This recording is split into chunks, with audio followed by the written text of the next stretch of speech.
Anti paper leak సవరణ బిల్లుపై చర్చ కొనసాగే అవకాశం ఉంది. ప్రజా పరీక్షల్లో అక్రమాలను అరికట్టేందుకు తీసుకొచ్చిన ఈ బిల్లును ఆమోదించేందుకు ప్రభుత్వం ప్రయత్నిస్తోంది. విద్యార్థుల భవిష్యత్తు, నీట్ అంశంపై ప్రతిపక్షం పలు ప్రశ్నలు లేవనెత్తే అవకాశాలున్నాయి. బిల్లుపై అధికార ప్రతిపక్షాల మధ్య మరోసారి వాడివేడి చర్చ జరిగే వీలుంది. రాజ్యసభలో ఎంఎస్ఎంఈ అభివృద్ధి సవరణ బిల్లుని ప్రవేశపెట్టనుంది ప్రభుత్వం. చిన్న మధ్య తరహా పరిశ్రమలకు మరింత ప్రోత్సాహం కల్పించడమే దీని లక్ష్యం. పరిశ్రమల రంగంలో సంస్కరణలకి ఈ బిల్లు కీలకంగా మారనుంది.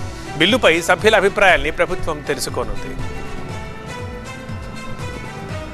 జాతీయ గౌరవానికి అవమానాల నిరోధక సవరణ బిల్లును రాజ్యసభ పరిశీలించనుంది.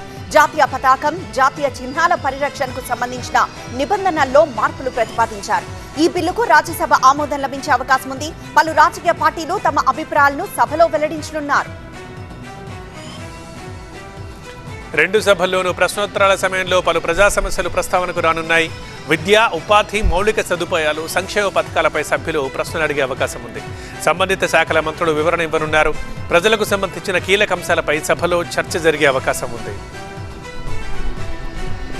టీడీపీ నేత భూమా అఖిలప్రియ ఇవాళ పార్టీ అధిష్టానం ముందు హాజరు కానున్నారు. ఆళ్లగడ్డలో ఇటీవలే చోటు చేసుకున్న పరిణామాలపై ఆమె నుంచి వివరణ తీసుకోనున్నారు. అహోబిలం దేవస్థానం తలనీలాల టెండర్ల వివాదంపై పార్టీకి ఫిర్యాదులందాయి. నిన్నే హాజరు కావాలని ఆదేశించిన పార్టీ నాయకత్వం ఇవాళ తప్పనిసరిగా రావాలని స్పష్టం చేసింది. ఢిల్లీలో ఇవాళ తెలంగాణ కాంగ్రెస్ కోఆర్డినేషన్ కమిటీ సమావేశం జరగనుంది. CM Revanth, deputy CM Bhatti Vikramarka సహా పలువురు కీలక నేతలు హాజరవుతున్నారు. కేబినెట్ విస్తరణ, నామినేటెడ్ పదవుల భర్తీతో పాటు పార్టీ, ప్రభుత్వ సమన్వయంపై చర్చించనున్నారు. పార్టీలో క్రమశిక్షణ, నేతల బహిరంగ విమర్శలపై అధిష్టానం కీలక నిర్ణయాలు తీసుకునే వీలుంది. వరంగల్ జిల్లా పర్వతగిరి గిరిజన ఆశ్రమ బాలుర పాఠశాలను MLA KR Nagaraju, collector Satyasaradadevi సందర్శించారు. 150 మంది విద్యార్థులకు దుప్పట్లు పంపిణీ చేసి వారి సమస్యలను అడిగి తెలుసుకున్నారు. హాస్టల్లో భోజనం, వసతి, పరిశుభ్రత సౌకర్యాలను పరిశీలించిన ఎమ్మెల్యే సిబ్బంది నిర్లక్ష్యంపై ఆగ్రహం వ్యక్తం చేశారు. విద్యార్థులకు క్రీడా సామాగ్రి కూడా అందజేస్తామని ఎమ్మెల్యే హామీ ఇచ్చారు. సాయికృష్ణ లాకప్ డెత్ కేసులో మాజీ సీఐ నాగరాజును ఇవాళ కస్టడీలోకి తీసుకోనుంది సిట్. రాజమండ్రి సెంట్రల్ జైలు నుంచి విజయవాడకు తరలించబోతున్నారు. 15 రోజుల కస్టడీ కోరగా కోర్టు 7 రోజులకే అనుమతినిచ్చింది. సిట్ కార్యాలయంలో వారం రోజుల పాటు విచారించనున్నారు నాగరాజుని.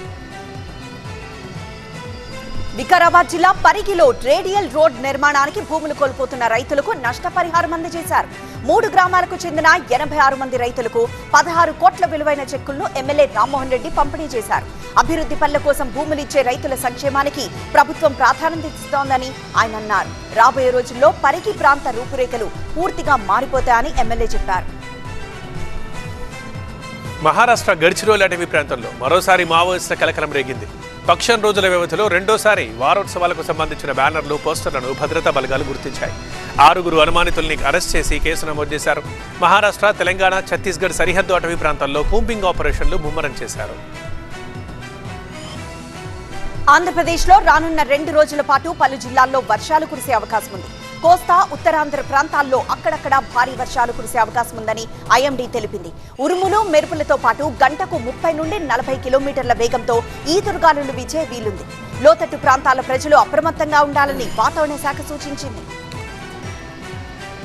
తెలంగాణలోని పలు జిల్లాలకు ఐఎండీ ఎల్లో అలర్ట్ జారీ చేసింది. ఆదిలాబాద్, నిజామాబాద్, కామారెడ్డి, సంగారెడ్డి తదితర జిల్లాల్లో భారీ వర్షాలు కురిసే అవకాశం ఉంది.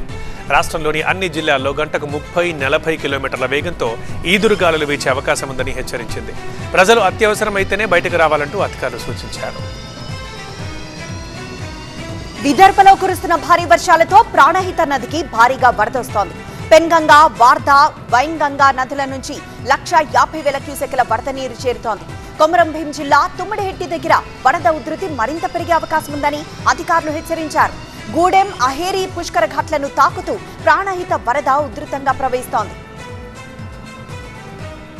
నిజామాబాద్ జిల్లా ఏరుగట్ల మండలంలో కురిసిన భారీ వర్షానికి తీగల వాగు ఉప్పొంగి ప్రవహిస్తోంది.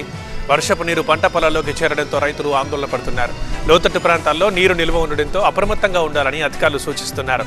వాగులు, వంకలు దాటొద్దని స్థానికులకు హెచ్చరికలు జారీ చేశారు. మంచిర్యాల జిల్లాలో కురుస్తున్న భారీ వర్షాలు సింగరేణి బొగ్గు ఉత్పత్తిపై ప్రభావం చూపుతున్నాయి.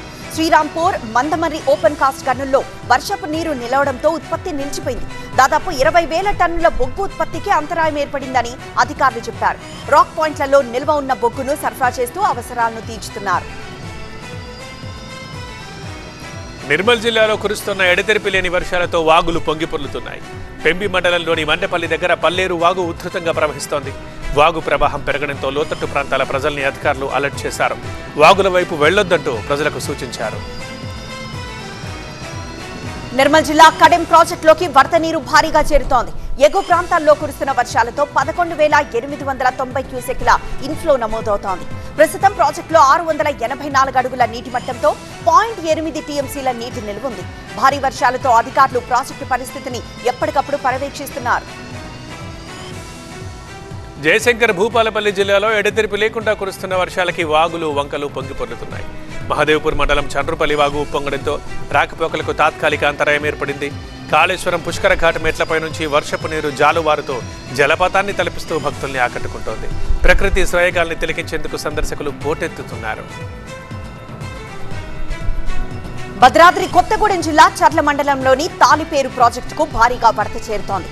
ఛత్తీస్గఢ్ లో కురుస్తున్న వర్షాలతో 16,908 క్యూసెక్ల ఇన్ఫ్లో నమోదవుతూ ఉండగా 17,000 క్యూసెక్ల నీటిని దిగువకు విడుదల చేస్తున్నారు.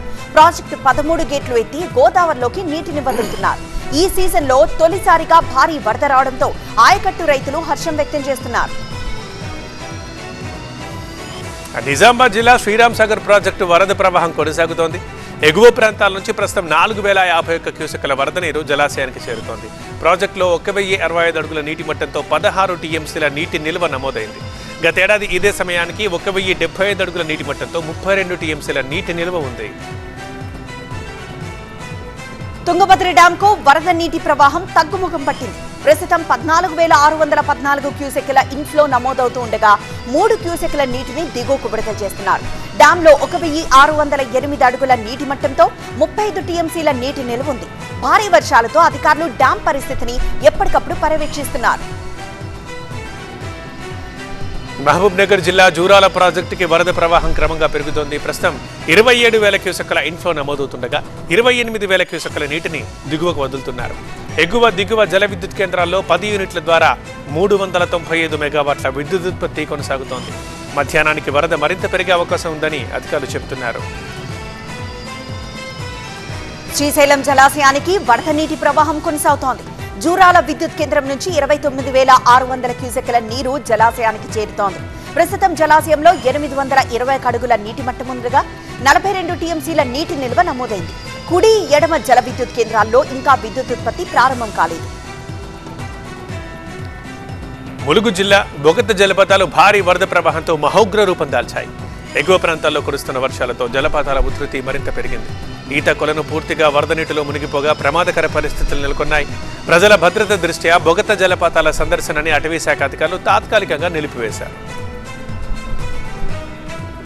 దేశంలోని 16 రాష్ట్రాలకు భారీ వర్షాల హెచ్చరిక జారీ అయింది. ఉరుములు మెరుపులతో పాటు గంటకు 90 కిలోమీటర్ల వేగంతో ఈదురుగాలులు వీచే అవకాశం ఉంది. పలు ప్రాంతాల్లో అతి భారీ వర్షాలు కురిసే అవకాశం ఉందని ఐఎండీ తెలిపింది. ప్రజలు అప్రమత్తంగా ఉండాలని వాతావరణ శాఖ సూచించింది.